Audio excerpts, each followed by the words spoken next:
Be me, 24 years old, living in a small studio apartment in Houston. Not broke, not rich either, just surviving. Working a regular 9-to-5 IT help desk job. Fixing printers for people who click, I agree, without reading anything. Life isn't glamorous, but it's stable. At least, that's what I thought. Then I met her. Her name was Kayla, the kind of girl who looked like she came straight out of a music video.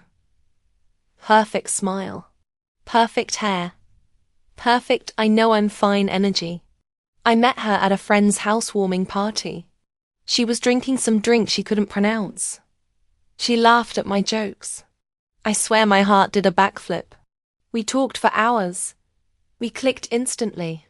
She said she liked simple guys. I believed her. Because when you're lonely, every compliment feels like prophecy. We started dating. She loved my gentleness. She loved that I listened. She loved that I treated her like she mattered. But slowly, something began to shift. It started small. Little comments. Tiny jabs disguised as jokes. Oh, your car is cute. Translation, my car is old. Your place is cozy. Translation, my place is small. You work in IT support. That's nice. Translation, where's the money? I ignored it. Love makes you blind or stupid. Both maybe. She started hanging around new friends. Friends with money. Friends who wore designer for breakfast. Friends who talked in numbers with more zeros than my entire bank account. I felt the shift, but I tried to play it cool. Tried to be enough. One night we went out to eat. She picked a restaurant where the menu had no prices. That's how you know you're in danger. I looked at the menu like it was a math test. She ordered confidently. Steak that cost more than my electricity bill. I pretended not to panic. The bill arrived. I smiled like a man facing execution. I paid it anyway. Because pride is a disease. On the car ride home, she said, "You're such a gentleman." Translation, keep paying. Then came her birthday. She sent me a link to a necklace. A necklace worth half my rent. My soul left my body temporarily. I bought something cheaper, but nice, thoughtful, something she'd actually appreciate. She smiled when I gave it to her, but the smile didn't reach her eyes. Not even close. "It's cute," she said. That word again. Cute. The insult disguised as affection. I felt like shrinking. The first real fight happened one weekend. We were supposed to go to a friend's rooftop party. I showed up in my best fit. Basic jeans. Nice shirt. Clean sneakers. I looked good. For a normal guy. She opened the door. Gave me this look. This slow, judging, disappointed scan from head to toe. "That's what you're wearing." My heart dropped. I thought we were going somewhere classy. "We are." "Then can you dress better?" I felt punched. She looked embarrassed to be seen with me. Me, the guy who treated her like royalty. But I swallowed it. "I'll just go home," I said. She didn't stop me. Red flag number 87. I ignored it. Because when you want someone, you tolerate what you shouldn't. She started comparing me to other guys. Subtly at first. Then boldly. "Jason just bought a new Tesla. Mike makes 6 figures now. Eric wants to take us all to Miami. US. Since when was she us with Eric?" Whenever I brought it up, she'd say, "Relax, it's not that deep." Then she'd call me insecure. The classic manipulation combo. One night she came over after hanging with her new circle. She looked different. Not physically. Mentally. Like she stepped into a new world and realized I wasn't part of it. She asked, "Do you ever want more in life?" I blinked. "More how?" "More money, more success, more everything. I told her I was working on myself, told her I had goals, told her I had a plan to move up in my career. She sighed, one of those long, disappointed sighs that break your spirit. I just don't want to struggle. We're not struggling. Not yet. That sentence haunted me.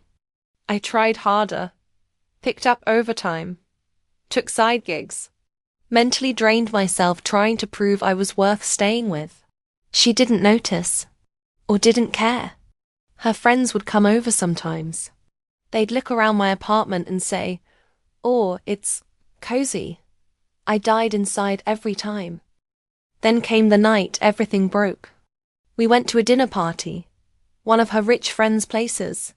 The house looked like it came from a Netflix show about people who don't worry about rent. I felt out of place instantly. Everyone was talking about investments, yachts, traveling, new business ventures. Meanwhile, I was sitting there like, I too enjoy owning a microwave. Someone asked what I did. I told them. IT support. Their face did that polite smile people do when they think they're better than you. Kayla didn't defend me. Not once. She acted like she didn't know me. On the drive home, she said, "Do you ever think about getting a better job?" I felt my chest tighten. A better job? Yeah. Something higher level. I'm trying. It takes time. She stared out the window. I don't want to wait forever. It hit me. She wasn't waiting for me. She was waiting for money. Then came the final blow. She texted me one morning. "We need to talk." The 4 words that can kill a man. She came over looking serious. Not sad. Not emotional. Just certain. She said, "You're a good guy, really. But I need someone who matches my energy." Translation: I need someone rich. I asked her, "Is this about money?" She didn't lie. She didn't sugarcoat. She just said it. I don't want a life of settling. I want more. And you can't give me that right now. I felt everything inside me break. Every effort. Every sacrifice. Every overtime shift. Every moment I tried to be enough. All dismissed in one sentence. She didn't cry. I did. Silently. Inside. The worst kind of pain. She hugged me goodbye like I was a friend. A stranger. Someone who never mattered. She walked out of my apartment. Out of my life. Out of every future I thought we'd have. Because I wasn't rich. Because I wasn't enough. Because money mattered more than love. That wasn't the end. It was the beginning of something bigger. Be me.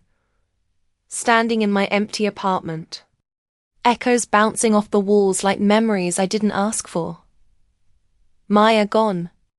Her scent gone. Her laugh gone. Only thing left is a dent in my pillow and the sound of my heartbeat refusing to calm down. I sit on the floor. Because that's what broke men do. They don't have couches or pride. They have rent, ramen, and regrets. I replay every moment, every smile, every argument, every silent apology I whispered while she slept. She didn't leave because I was unkind. She didn't leave because I cheated. She didn't leave because I stopped loving her. She left because I wasn't rich. That reality punches harder than any heartbreak I've ever known.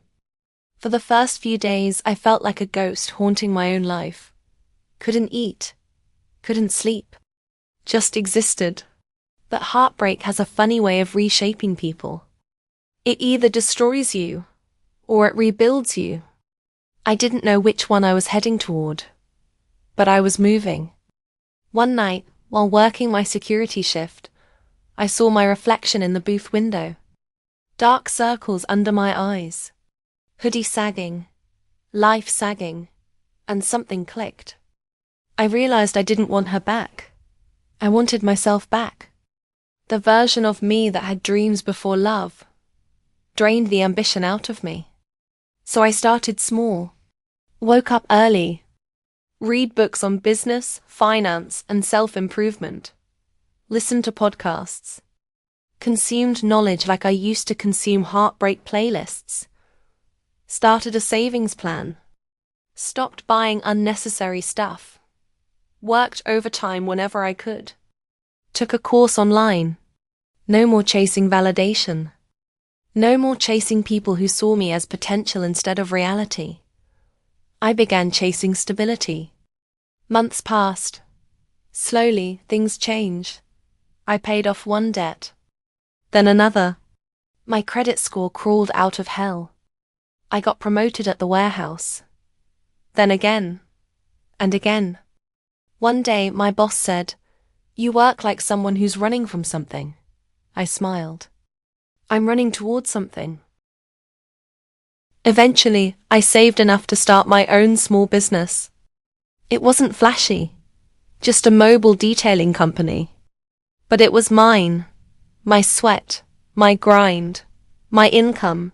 The first week, I made more than I made in a month at the warehouse. The second month, I hired 2 helpers.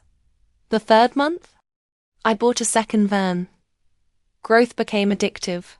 Progress became therapy.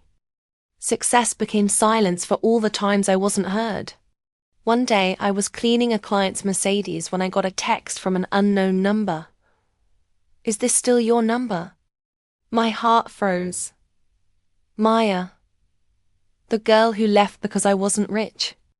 I stared at the message. I didn't respond. Not immediately. Instead, I finished the job. Took payment. Drove home. Sat on my new couch. Yes, I finally bought a couch. And opened my phone. She texted again. "I heard you're doing well." "How? Why?" I typed. "Yes." She replied instantly. "I'm proud of you." That sentence hurt more than the breakup. Proud. Proud of my healing? Proud of my survival? Proud now that I became the version of me she once wished for. Then she said it. The sentence that confirmed everything I feared the night she walked out. "We should meet up sometime. Maybe things could be different now." My stomach dropped. Different now? Because I have money? Because my shoes aren't from clearance racks anymore? Because my fridge no longer wheezes like it's dying? Because my dreams finally have legs? I didn't reply. Not for hours. When I finally did, I kept it simple. "I'm happy now." She sent a sad emoji. Then another. Then, "Do you not miss me?" I typed. Deleted. Typed again. Deleted again. Then typed what needed to be said. "I miss who I thought you were." Silence. Minutes passed. Then she wrote, "I'm sorry for leaving." I didn't respond. Not because I was petty, but because I had already healed past the part of me who needed an apology. Weeks passed. Business kept growing. I upgraded to a nicer apartment. Bought a reliable car. My mom cried when she visited because she couldn't believe how much my life had changed. "I always knew you'd make it," she said. "I didn't make it because of Maya. I made it because of what Maya showed me. That love without loyalty is poverty. That choosing someone for their wallet is choosing a temporary home. That leaving someone because they're broke is leaving someone before their miracle arrives." One night, while closing the shop I built from scratch, I stood outside and looked at the lights glowing off the sign with my name on it. I whispered to myself, "This is what she left." Not because I was bragging, but because it was the truth. She left before the breakthrough. She left before the glow-up. She left before the blessing. She left because I wasn't rich. But here's the plot twist. I didn't get rich to prove her wrong. I got rich to prove myself right. To prove I was capable. To prove I was worthy. To prove my dreams weren't delusions. To prove that money doesn't change people. It reveals them. And it revealed her. Months later, I heard she was dating another guy. Older. Wealthy. The type with a watch collection that costs more than my first apartment building. And yet, I felt nothing. Because her journey was no longer connected to mine. Because she taught me a lesson I'll never forget. The right woman will grow with you. The wrong woman will only meet you at the finish line. Fast forward. My business expanded into 3 cities. I invested in stocks. Opened a small office. Started hiring young guys who needed a chance like I once did. Life wasn't perfect, but it was mine. Fully mine. One day, while grabbing groceries, I saw Maya again. She looked surprised. Then shy. Then regretful. "You look good," she said. I smiled. "Thank you." She hesitated. "Are you seeing anyone?" The old me would have stumbled. Panicked. Shrunk. But the new me stood tall. Confident. Calm. "Yes," I said. And I was. She wasn't perfect. But she cared. Supported me. Grew with me. Loved me when all I had was ambition and potential. She saw my future before my bank account reflected it. Maya nodded slowly. "I hope she knows she's lucky," I replied softly. "I am the lucky one," she smiled. But her eyes broke. That's when I realized something. Heartbreak doesn't always come from losing someone. Sometimes it comes from watching them lose you. I walked away. Didn't look back. Didn't need to. Because the past was behind me. And the future was finally mine. Be me. The guy she left because he wasn't rich. The man who became everything he promised himself he'd be. Not for her. For me. For the life I deserved. For the future waiting with open arms. Be me. And this time, I'm the one who left. The one who left.